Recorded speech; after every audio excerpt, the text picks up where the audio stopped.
Hello friends, in today's lecture we will see estimation of hardness by EDTA method.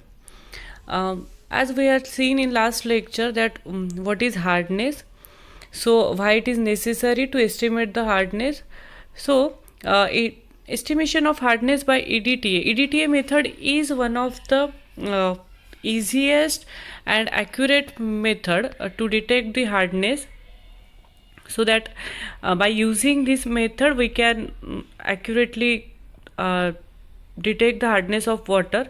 So in this method we have to do complexometric titration, and in that complexometric titration EDTA forms complex ion with hardness, that is hardness causing substance like calcium ion and magnesium ion. So EDTA is nothing but ethylene diamine tetraacetic acid. It is a hexadentate ligand. Hexadentate means it can bind from 6 sides. Okay, so this is the structure of EDTA, ethylene diamine tetraacetic acid. Then principle. So the determination of hardness is carried out by titrating water sample with sodium salt of ethylene diamine tetraacetic acid using Eriochrome black tea indicator. And to carry out this titration we have to maintain its pH. So we are using here buffer, and that buffer maintain its pH 9 to 10. So here we are using NH4Cl and NH4OH buffer. So that buffer is used to maintain the pH at 10. So after adding a Eriochrome black tea indicator in EDTA, in water sample, we will get the wine color, and after titrating it with EDTA it becomes blue. So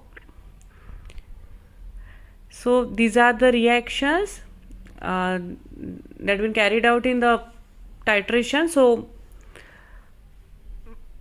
the first is hard water which contain calcium and magnesium ions.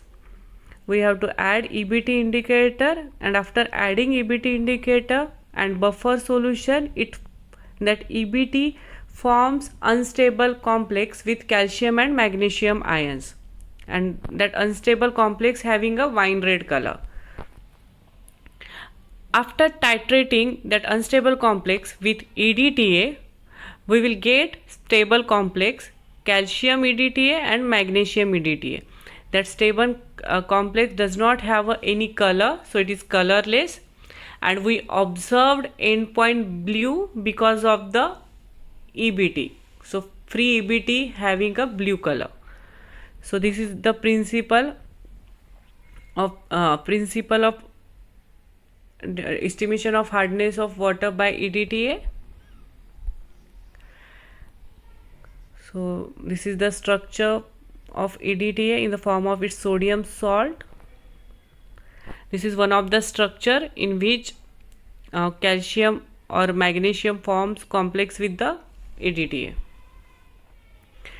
Then let's see 3 steps involved in EDTA titration. So in the first step, what we have to do, standardization of EDTA solution. How we will do this? Rinse and fill the burette with EDTA, then pip it out 50 ml standard hard water in conical flasks, add 10 to 15 ml buffer, 4 to 5 drops of EBT indicator. The color of the solution is wine red, and then titrate it with the EDTA till it becomes blue, and note down that volume V1. So this is the beginning color wine red and end point is blue. Then second step, titration of unknown hard water. So this is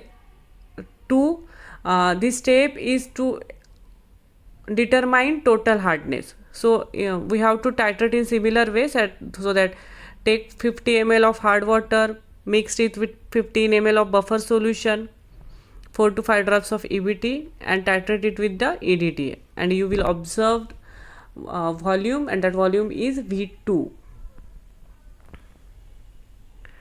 Then titration of permanent hardness. So when we have to determine permanent hardness, means first we have to remove the temporary hardness, and as all of you know, after boiling temporary hardness can be removed. So first boil that 250 ml of water sample in large beaker and reduce its volume up to the 50 ml.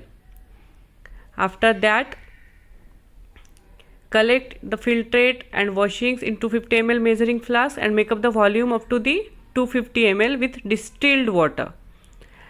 And from that volumetric flask solution, take 50 ml, add 4 to 5 drops of EBT, 10 to 15 ml of buffer, and then titrate it with the EDTA solution, and the volume is V3. Endpoint volume is V3. Okay, so these are the 3 steps involved in the EDTA titration. These are the different colors you will observe during the titration. Blue is for blue color is of free EBT color, then purple and wine.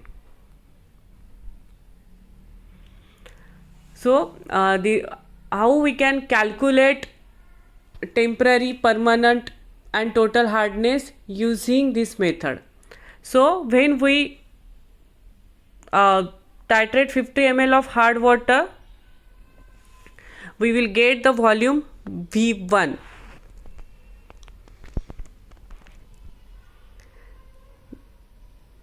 Then when we titrate 50 ml of unknown solution, then we will get the volume V2,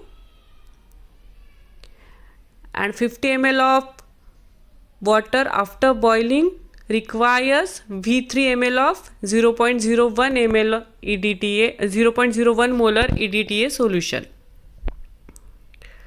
So as all of you know, 1 milligram of standard hard water equals to 1 milligram of CaCO3, calcium carbonate equivalent. So how we can calculate then? 50 ml of standard hard water equals to V1 ml of EDTA.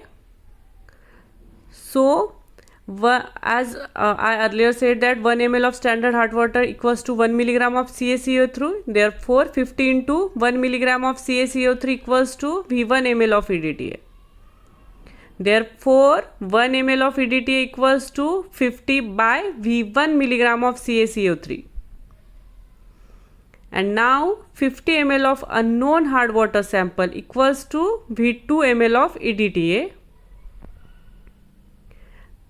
And as all of you know, 1 ml of EDTA equals to 50 by V1. So 50 ml of unknown hard water sample equals to V2 into 50 by V1 milligram of CaCO3.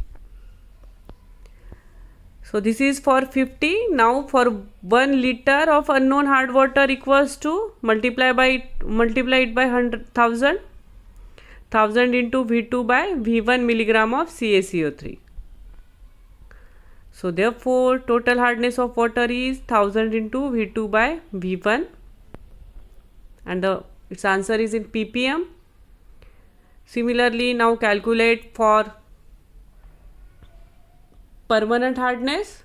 So 50 ml of boiled water equals to V3. Similarly, V3 into 50 by V1, that is equivalent to 1 ml of EDTA.